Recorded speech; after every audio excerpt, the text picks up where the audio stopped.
izin Prof bertanya.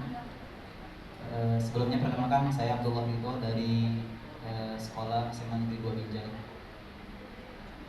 Ingin bertanya gini Prof. Pertama, tadi saya mengikuti materi Prof tentang karakter manusia. Tadi ada 4. Salah satunya adalah karakter al-quwwah ar-rabbaniyah. Ketika saya baca itu tadi Prof, saya mencoba untuk berpikir gini Prof, dalam Quran surah Ali Imran Prof, ayat 79, ini kan Allah sendiri bilang, bahasanya walakin kunu rabbaniyah, bahasanya itu. Bahkan situ bahasa Rabbaniyah itu kalau dalam kita baca tuh mendidik, mengajari. Ketika saya baca tadi karakter 4 tadi Prof, saya berpikir gini, apakah Rabbaniyah itu penggunaannya salah atau memang bagaimana? Sedangkan Allah sendiri bilang, jadilah kalian, bahkan ada istilah al-ulama ar-rabbaniyun, atau ulama yang rabbaniyun, mengajari, mendidik. Dan bahkan dari terakhir sebelum penutup, hendaknya karakter yang kita bikin adalah memiliki sifat ketuhanan, berarti rabbaniyah juga. Jadi saya bingung Bro, apakah penggunaan kata tadi karakter al-quwwah rabbaniyah dengan yang mestinya kita miliki sifat ar-rabbaniyun. Itu yang pertama Prof. Yang kedua, terkait dengan masalah juga karakter guru Prof. Terkadang saya merenung gini Prof, lingkungan tuh kayaknya mempengaruhi karakter seseorang, baik karakter gurunya atau bahkan di sekitarnya. Bahkan kalau kita buka dalam hadis kan ada istilah ar-rajulu ala dini khalilih falyanzur ahadukum man khalil. Jadi seorang tuh lihat keadaan. Jadi bagaimana sebenarnya Prof, notabene kita yang mungkin mengajar di SMA, SMK, yang mungkin beraneka ragam karakter ataupun keadaan, yang mungkin kalau SMA SMK pasti ada murid yang kita sering berpapasan, bertransaksi atau bermuamalah juga dengan yang non-muslim, dengan paling sebagainya. Jadi mohon nasihatnya Prof, bagaimana kita sebagai guru agama tersebut. Sekian dan terima kasih. Wassalamualaikum warahmatullahi wabarakatuh.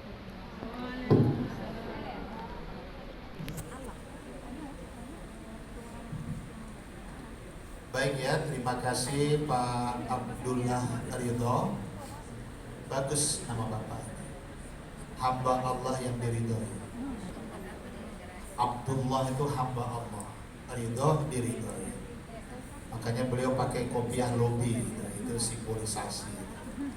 Baik, pertanyaan pertama tadi tentang istilah al-quwwatur rabbaniyah dan ada istilah rabbani. Baik, benar yang beliau sampaikan, dan ini memang perlu dipertegas. Ketika kita membahas karakter dengan menggunakan kata al-quwwatur rabbaniyah, maka karakter rabbaniyah yang dimaksud itu dia bisa bermakna negatif. Nah, tetapi makna itu juga bisa menjadi positif. Jadi kalau disebut dia rabbani tanpa al-quwwah ar-rabbaniyah, itu beda dia. Maka Quran itu tidak ada menggunakan kata-kata al-quwwah dia, tapi rabbani. Jadi kalau disebut rabbani dalam makna tunggal, itu ketuhanan. Nah, kenapa ada istilah generasi Qur'ani, ada istilah generasi rabbani? Jadi bukan dalam arti potensi negatif yang dimunculkannya, tapi generasi Qur'ani, generasi bersama Al-Quran, generasi yang mampu membumikan Al-Quran. Kalau disebut generasi Rabbani dalam arti kata yang berdiri sendiri, makna Rabbani ketuhanan itu bisa dimaknai generasi yang tunduk kepada Tuhannya. Nah, penggunaan ayat yang dibacakan tadi menunjukkan kata-kata Rabbaniyun itu umat yang tunduk kepada Tuhan. Nah, ketika itu kita gunakan dalam makna yang lebih umum, maknanya benar. Nah, kita semua adalah orang-orang yang disebut generasi Rabbani. Misalnya juga almarhum Yusuf Qaradawi di Mesir, beliau pernah menyebutkan kalau orang sudah masuk bulan Ramadan, beliau menggunakan 2 istilah itu. Ada generasi Ramadhani, ada generasi Rabbani. Beliau sebut generasi Rabbani Ada orang di bulan Ramadan hanya baca Quran di bulan Ramadan aja. Selesai Ramadan nggak baca, berarti ini dia Ramadani. Dia hanya ada ketaatan tuh di bulan Ramadan. Tapi ketika Yusuf Qaradawi Allah yarham menyebut itu dengan Rabbani, yang berdiri sendiri, ini orang yang selalu dekat dengan Tuhan kapan saja, di mana saja.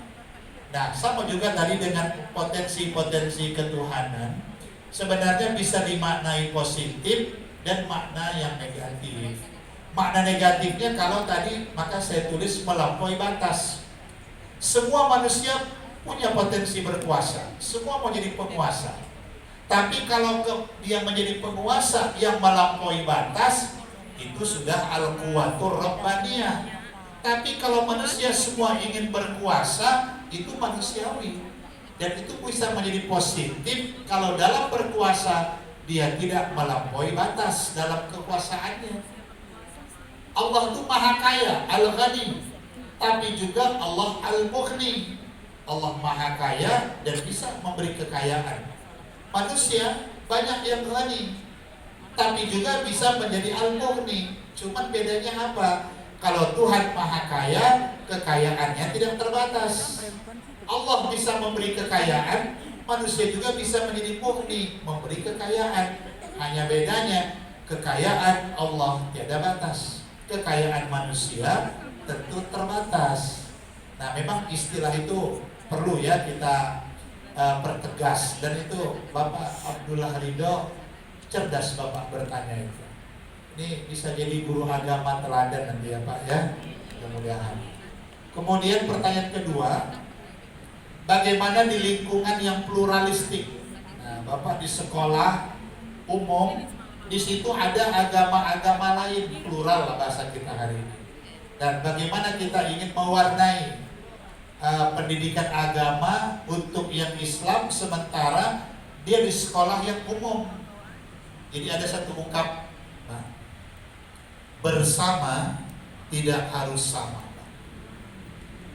Ini singkat istilahnya. Bersama tidak harus sama, tapi jadilah diri kita sendiri. Jadi artinya walaupun Islam itu katakanlah di situ minoritas, tapi kita harus tetap memiliki identitas kita. Walaupun sedikit. Muhammad Abduh, seorang pemikir Islam dan muridnya terkenal, Muhammad Rashid Ridho.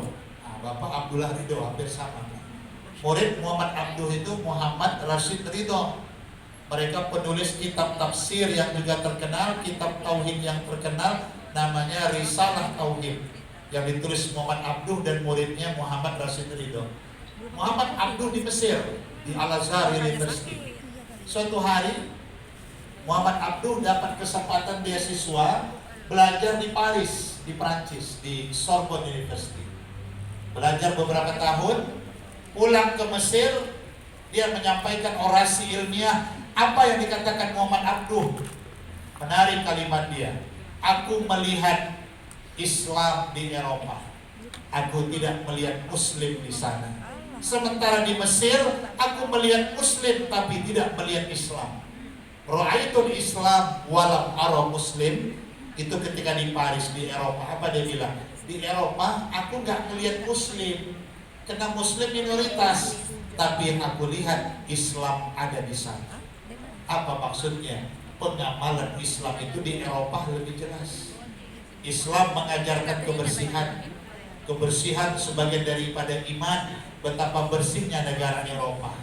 Islam gak ada di sana sedikit, tapi ajaran Islam dia amalkan. Islam mengajarkan kasih sayang. Di luar negeri di Eropa, dia lihat orang saling berkasih sayang. Kalau bertemu, say hello, how are you friend, how are you my brother, wajahnya smile, senyum. Di negara Islam ketemu, payah kali senyum, macam musuhnya kalau bertemu, padahal sama-sama Islam. Maka di Mesir, aku tidak melihat Islam, yang kulihat Muslimnya banyak. Ini perhatian kita. Maka warnailah Islam itu. Jadi di Eropa, kata Abduh, ada burung yang jatuh di tengah jalan, datang ambulan Pak, ambulan for animals, datang dokter hewan, heboh kali. Gara-gara satu burung datang, ambulan datang, polisi datang, polis line. Untuk apa? Mengangkat burung yang jatuh, jangan sampai nanti rata dengan aspal. Dokter hewannya datang, ambulan datang, pakai tandu kecil khusus untuk ambulan hewan. Ambulannya pun ambulan for animals. Saya bayangkan nih kalau di Medan burung jatuh rata dengan aspal. Maka di sana orang bukan lagi berperi kemanusiaan, bahkan berperi kehewanan.